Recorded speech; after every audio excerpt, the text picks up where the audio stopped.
Good morning everybody and welcome to Yew Tree Gallery and this really extraordinary exhibition.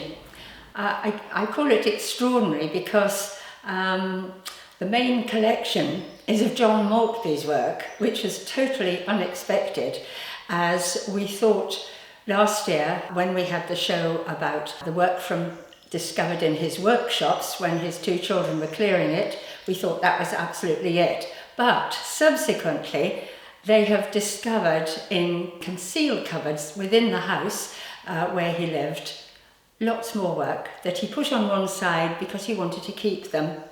So we have the great honour and privilege of showing those here, and they are all for sale. So I'll talk you through a few of the collections which relate to different periods of his making, and you can sort of get the full picture of how he moved on with new ideas and so on. Very delighted too to be showing in conjunction with his work the original prints of Breon O'Casey. He was an artist that John very much admired and respected his work, and it was a reciprocal feeling from Breon too. So it seems really fitting that they should be shown together. You'll see probably behind me some very dramatic black and white paintings. These are by Tabby Booth, and I first saw her work at the wonderful Charleston farmhouse, home of the Bloomsbury group, way back in the 40s and 50s. And she was exhibiting in the gallery there, and I thought, wow, those would look fantastic with the figurative work of John's. And now here they are. On view and for sale for anybody to see. In the second room we have John's painted work. He painted automata and paintings and all sorts of things using wood and different materials. So he didn't only work in clay, as I'm sure a lot of you are aware. Anyway, we'll walk around the exhibition together. Among the very earliest pieces we discovered are some really interesting ones before John actually started training in ceramics at all. This is dated 1961 and it's called Small Pond, and it's pressed clay with modelled flowers, or maybe they're water lilies around it. And there were one or two other pieces where he used the same device of just pressing clay. He obviously stained them of different colours to make patterns. So this tiny little thing here, dated 1961, is the very earliest I've ever seen of his clay work at all. Other things he made were shrines, one here, which is really beautiful. We're going to put a candle in there too for the exhibition. You see he's modelled leaves and flowers. And this again is pressed clay too. He got really interested in working with clay and made a journey with his wife Heather down to St Ives to meet Bernard Leach. And he so admired the setup there, his pottery. And Bernard suggested that he became apprenticed to his son David at his pottery in Bovey Tracy, and this is exactly what happened. And so in I think it was 1962, John started his apprenticeship and learnt how to throw domestic ware, and this is the product of one of those early years. This is very much a Leach tradition, salt glazed stoneware, beautifully formed teapot. And that's, again, the earliest from that stage. This is an amazing piece too, which we found right at the back of one of the cupboards, covered in dust. When we cleaned it, it revealed this green man who's also got horns, so he's also the Lord of Misrule. It wasn't long before John wanted to break out of the mould and use his imagination more. And he was always so inventive. And this little collection here on the windowsill is again slab built and modelled. Really quite unusual imagery. Got here an urn with topiary. I think this is for a candle. And over here a chest of drawers with one drawer that opens, with a spare candle inside. And then here in the cabinet are two beautiful teapots. Again, these are thrown and altered and decorated with flowers and blossom. And those are his branching out, really, after he'd done his training with David Leach. By the mid-60s, Heather and John had moved to the hamlet of Stoneshill in Devon and started Stoneshill Pottery, where John was working in the Leach tradition to start with, making domestic ware. And then he became very intrigued by the decorative techniques of a 17th to 18th century Japanese potter called Ogata Kanzan, who discovered how to make bright red and gold enamels to decorate stoneware. A very fascinating, unusual technique, and seemingly it was regarded as a huge discovery in the ceramic world. John followed his example and started working with enamels on stoneware, and this is where his familiar motifs start to emerge, like the red crosses, the moons and so on.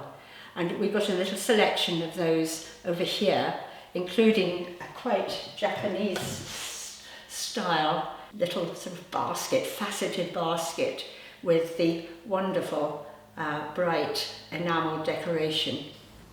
In the cabinet behind me there are some really exquisite little pillboxes and flasks of his enamel stoneware, which is so detailed and a real treasure to have discovered in the cupboards. And you'll also see a few more of the faceted baskets as well, with a rather Japanesey sort of feel. Well, this group of work over here is mainly from the 80s and early 90s, still using colour but in a more subtle way. John's decoration becomes much more graphic and linear in these pieces here. His motifs of the moon and the bird, what a lovely bird here. Boats and windmills. These motifs appeared quite frequently in his work throughout the different eras, really, of it. This piece at the top, the altered cup, this is really when he was almost cocking a snook at traditional accepted pottery, which is domestic, really, and so making a cup shape but totally unusable as a cup. In this cabinet here there's a platter and a jug of a much larger scale, of the same era too, two rather wonderful pieces. On this photograph it shows John working outside his Stoneshill pottery with some of the very large pieces that were destined for one of the London exhibitions.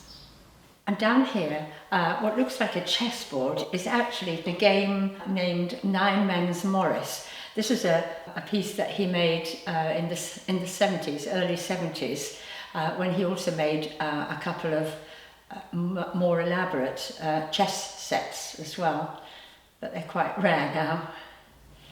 This central group of work shows a complete transition into figurative sculpture. This happened because John underwent a very severe heart operation in 1996, and he was so weak afterwards that he couldn't make he couldn't handle the huge slabs of clay required to make the large sort of sculptural vessels.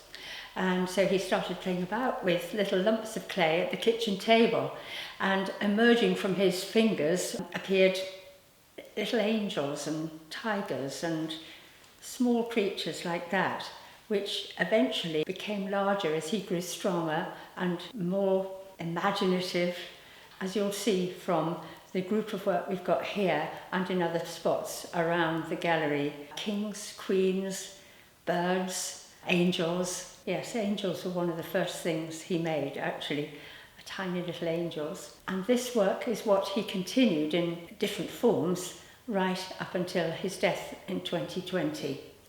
Behind me here is a very impressive king's head with a beard that looks just sort of scratchy marks, but with in fact writing which says, "John Maltby made this king's head in the year of our Lord 2016 and signed it."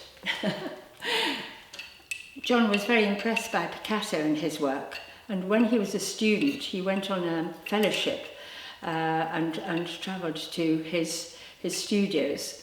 A lot of his early work actually was quite influenced by Picasso's, and you see this is really very much a Picasso head, isn't it? Unfortunately, we didn't come across many angels in the cupboards, but we did find these three really remarkable ones, including, as you see, the central one is a sort of crucifixion. I've never seen anything like that from John's hand before, but they do make a very impressive little group, don't they?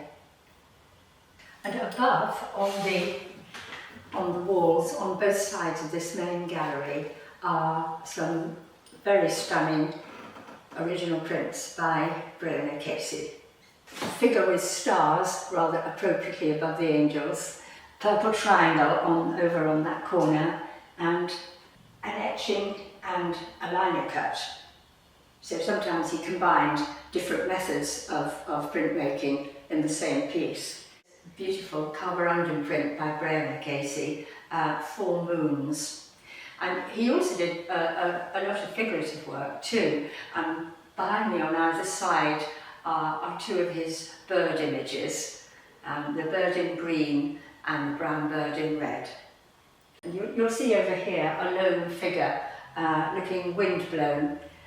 Quite a number of his pieces actually lean slightly to one side or the other, and he reckons it's because he grew up on a windy Lincolnshire coast and was always leaning against the wind himself.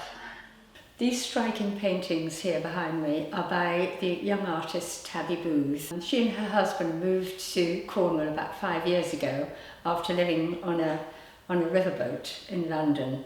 So it's quite a different experience being on the coast down here, and she's revelled very much in exploring the wild places as well.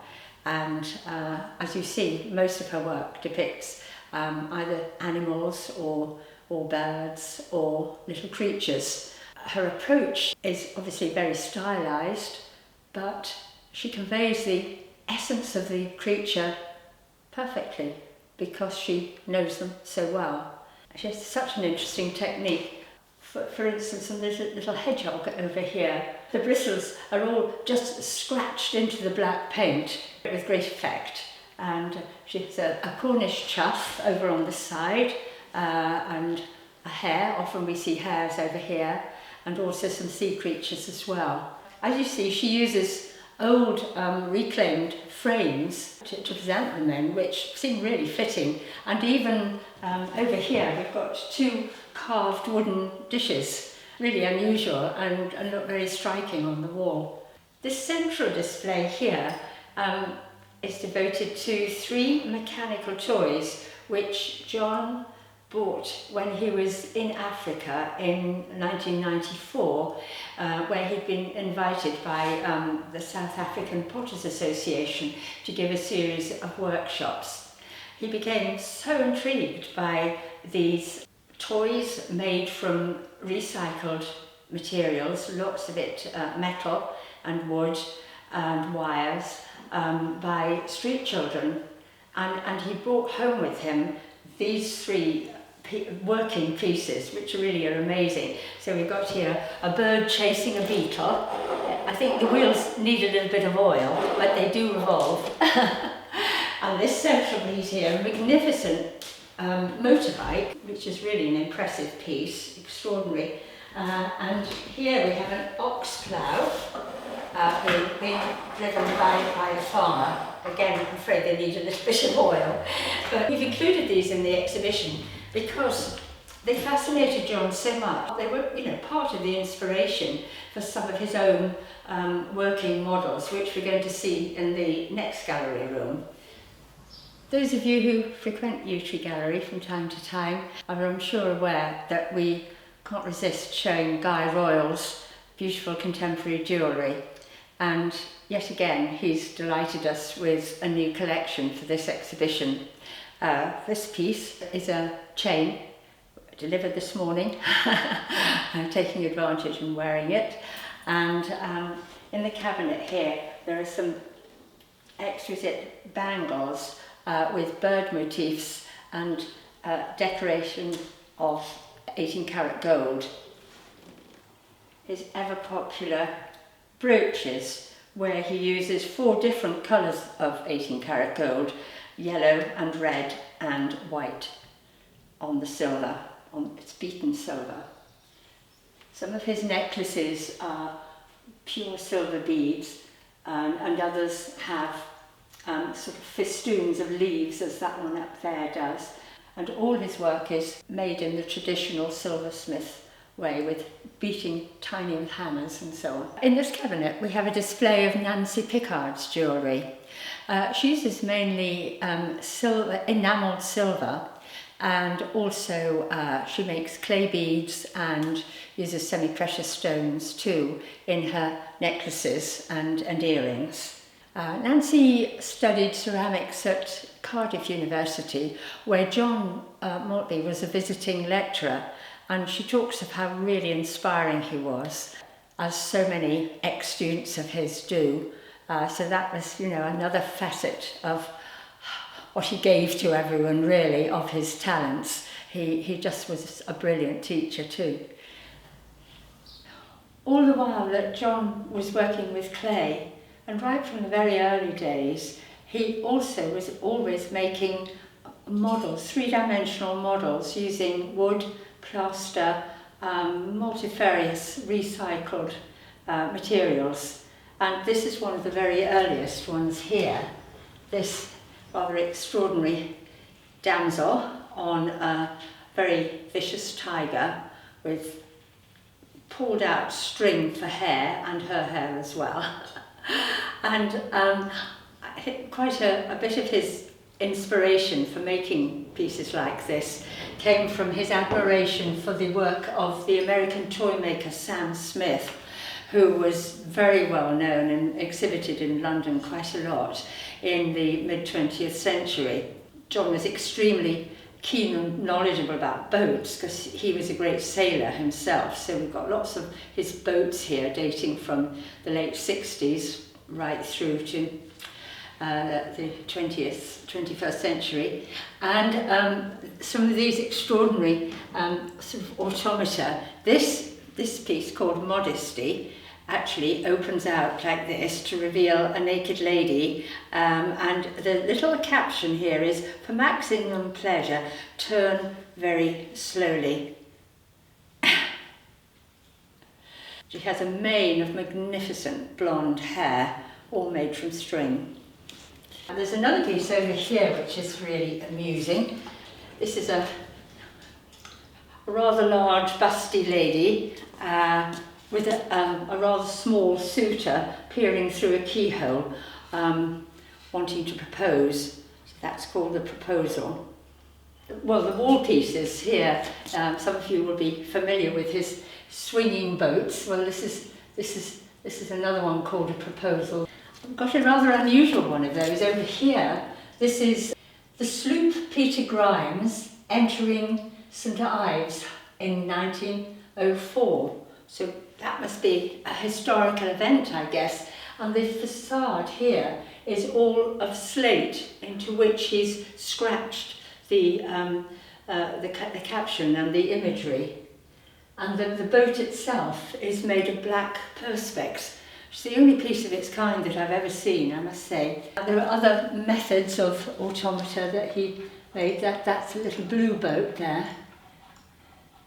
And here, these are really rather delightful. There's a selection here of a combination of terracotta cat heads with painted plaster birds on wooden punts.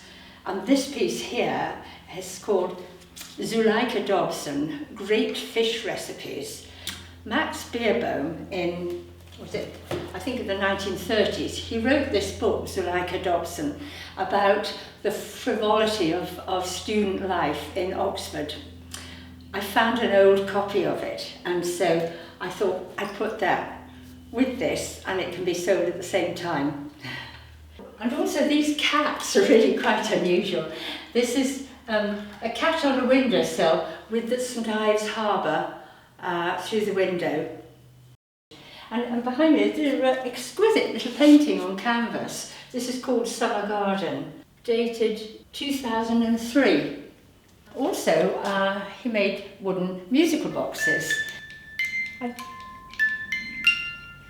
think that's Fur-Elise. And then this one is A Cure for Insomnia. Oh, it's the same tune. And his ubiquitous cat, that came up very often. Happy birthday.